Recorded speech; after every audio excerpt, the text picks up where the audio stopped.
Hello students. Now in today's session we will discuss about again most important topic. It is about the monetary system in India.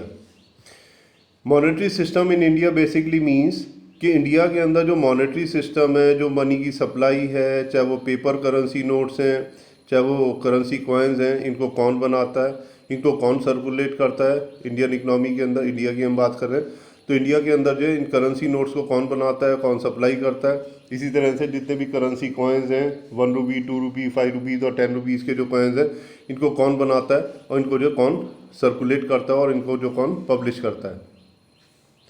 Now first of all, like on your screen, the heading is given out there, monetary system in India.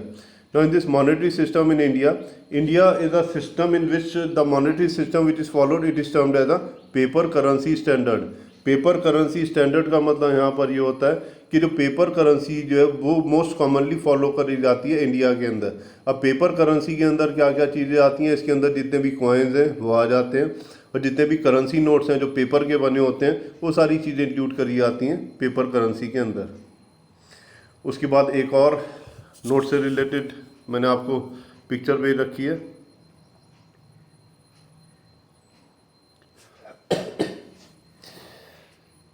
ये on your screen, like you can see, it has been explained about the monetary system in India. Monetary system in India explain करने से पहले सबसे पहले एक चीज़ मैं आपको बता दूं कि इंडिया के अंदर क्या पूरे वर्ल्ड के अंदर जो दो बैंक्स होते हैं, दो तरह के बैंक्स होते हैं। एक को नाम दिया जाता है सेंट्रल बैंक और दूसरे को नाम दिया जाता है कमर्शियल बैंक। इंडिया की बात करें तो इंडिया के अंदर जो सेंट्रल बैंक है वो है RBI और जितने भी कमर्शियल बैंक्स हैं वो अदर बैंक्स हैं जैसे state bank, PNB, Shivalik bank वगैरह, ये वो all these are the examples of commercial bank. अब ये पहले के वीडियोज़ में भी मैं डिस्कस कर चुका हूँ कि जितने भी कमर्शियल बैंक्स होते हैं उनको कंट्रोल करता है RBI या फिर सेंट्रल बैंक, और दोनों का काम जो है वो अलग अलग है। RBI या फिर जो सेंट्रल बैंक है उसका काम होता है क्रिएशन ऑफ मनी, क्या क्रिएशन ऑफ मनी, और जो दूसरा इसके अंदर कमर्शियल बैंक है उसका मतलब उसका काम होता है इसमें क्या, in order to multiply the money. तो उसके बाद we shall discuss about the paper currency. अब इंडिया का जो मॉनेटरी सिस्टम है इसके अंदर होता क्या है कि मेन जो इसके अंदर जो करेंसी नोट जो पब्लिश करे जाते हैं या उनको जो सर्कुलेट करा जाता है वो मेन काम किसका होता है, RBI का होता है। Like you can see on your screen in the fourth line paper currency which is unlimited legal tender money. Unlimited legal tender का मतलब ये होता है कि any amount of currency notes can be publish by RBI। कितने भी रुपए के जो है करेंसी नोट जो है वो पब्लिश कर सकता है RBI। उसके बाद इसी में अपनी टॉप स्क्रीन पर देखेंगे paper currency in broader sense includes coin. जो पेपर करेंसी होता है उसके अंदर जितने भी कॉइन्स होते हैं वो भी इंक्लूड करे जाते हैं।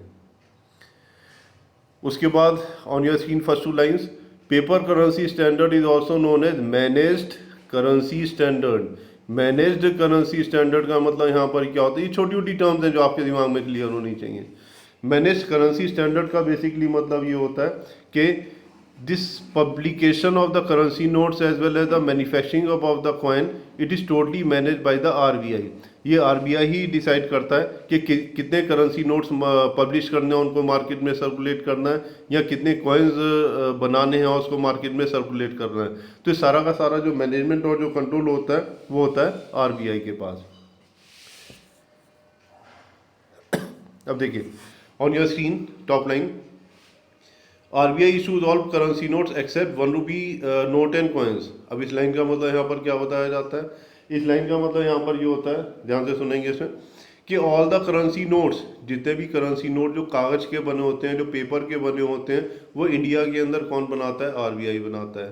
जितने भी कॉइन्स होते हैं, इसमें एक चीज़ और मैं भूल गया, जितने भी करेंसी नोट्स हैं वो बनाता है RBI एक्सेप्ट 1 रुपी नोट। 1 रुपये का जो नोट होता है वो RBI नहीं बनाता है, और जो कॉइन्स है वो RBI नहीं बनाता है। तो ये कौन बनाता है, 1 रुपी का जो नोट है और जितने भी कॉइन्स हैं 1 रुपी 2 रुपी 5 रुपीज़ और 10 रुपीज़ के जितने भी कॉइन्स हैं और 1 रुपी का जो नोट है ये बनाता है सेंट्रल गवर्नमेंट।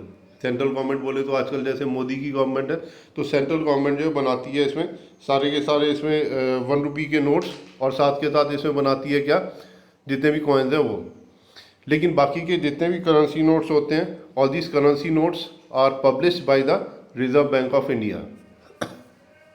अब ये जो करेंसी नोट्स होते हैं इसको बनाने का एक सिस्टम होता है, वो सिस्टम यहाँ पर आपकी स्क्रीन पर लिखा हुआ है, जहाँ पर 200 करोड़ वगैरह लिखा हुआ है। इसकी स्टोरी सुनेंगे जरा ध्यान से। Now it has been explained that RBI can publish any amount of currency notes. Any amount of currency notes can be published by RBI by keeping the reserve of 200 crores. क्या? By keeping the reserve of 200 crores. ये 200 करोड़ का जो reserve maintain करके रखना होता है ये RBI के लिए बहुत ज़्यादा कंपलसरी होता है। ये 200 करोड़ का जो रिजर्व है इसको दो पार्ट्स में डिवाइड करा जाता है, like you can see on your screen top line पर। 200 crores is divided into two parts, 115 crores and 85 crores. 115 crores, it has to be kept in reserve by the RBI in the form of gold. जो सोना होता है, gold जो होता है उसकी form में जो है वो रिजर्व मेंटेन करके रखना पड़ेगा, कितने का? 115 करोड़ का। और साथ के साथ जो 85 करोड़ रुपीस का जो रिजर्व है वो मेंटेन करके रखना पड़ेगा आरबीआई को in the form of foreign securities. Foreign securities को आप इस तरह से समझ सकते हो, in the form of foreign currency, dollars हो गए, येन हो गए, यूरो हो गए, कोई भी फॉरेन करेंसी की जो करेंसी है उसका रिजर्व मेंटेन करके रखना पड़ेगा 85 करोड़ का, और 115 करोड़ का मेंटेन करके रखना पड़ेगा गोल्ड रिजर्व। तो 115 प्लस 85 करोड़ कितना हो गया? 200 करोड़। तो it is a compulsion for the RBI to maintain the total reserves of 200 crores, and after maintaining the reserve of 200 crores, RBI can publish and circulate any amount of currency notes. ये नहीं कि 200 करोड़ का reserve है तो केवल 200 करोड़ के ही currency note publish कर सकते हैं और सर्कुलेट कर सकते हैं। किसी भी अमाउंट का जो है वो मतलब इसमें पब्लिश कर सकते हैं, चाहे 400 के करें चाहे 1000 करोड़ के इसमें पब्लिश करें नोट्स और उसको सर्कुलेट कर सकते हैं, लेकिन ये रिजर्व मेंटेन करना ज़रूरी है। तो ये अभी तक आपको क्लियर हो गया होगा कि जितने भी करेंसी नोट्स हैं वो आरबीआई करता है इसमें पब्लिश, और जितने भी कॉइन्स हैं और 1 रुपये के जो नोट हैं वो करता है सेंट्रल गवर्नमेंट। उसके बाद देखिए, RBI has the wholesale monopoly to issue currency notes in India ₹2 and above. वही 2 रुपीज़ से अबव के जितने भी इसमें करेंसी नोट्स होते हैं वो पब्लिश करता है और सर्कुलेट करता है कौन? इसमें आरबीआई। उसके बाद देखिए इसमें एक चीज़ और यहाँ पर लिखी हुई है, the central government issues 1 rupee notes and all coins. This already I have explained you. After that for note issue India follow the minimum reserve system according to which the central government keep the minimum reserve of golden foreign exchange. इसके अंदर भी यहाँ पर यही बताया जाता है कि जितने भी करेंसी नोट्स पब्लिश करे जाते हैं उसके लिए मिनिमम रिजर्व मेंटेन करके रखना पड़ता है, विच already have discussed in the previous paragraph. That reserve is of 200 crore, 115 crore rupees का गोल्ड होता है और 85 करोड़ रुपीज़ का होता है इसमें फॉरेन एक्सचेंज। अब एक चीज़ और आपने ध्यान रखनी है यहाँ पर कि अभी तक जैसे इसमें क्लियर हो गया होगा कि 1 रुपये के कॉइन और 1 रुपये के नोट्स और जितने भी कॉइन्स होते हैं वो कौन बनाता है? सेंट्रल गवर्नमेंट बनाता है। वो केवल उसकी मैन्युफैक्चरिंग करते हैं, लेकिन उसका जो सर्कुलेशन होता है वो कौन करता है? आरबीआई करता है कंट्री के अंदर। तो इसका मतलब ये कंसेप्ट आपके दिमाग में क्लियर हो जाना चाहिए कि all the currency notes as well as all the currency coins including 1 rupee note they are generally circulated in the country India by the RBI, और मैन्युफैक्चरिंग जो होती है इसमें अलग अलग होती है। That's all for today session. Thank you.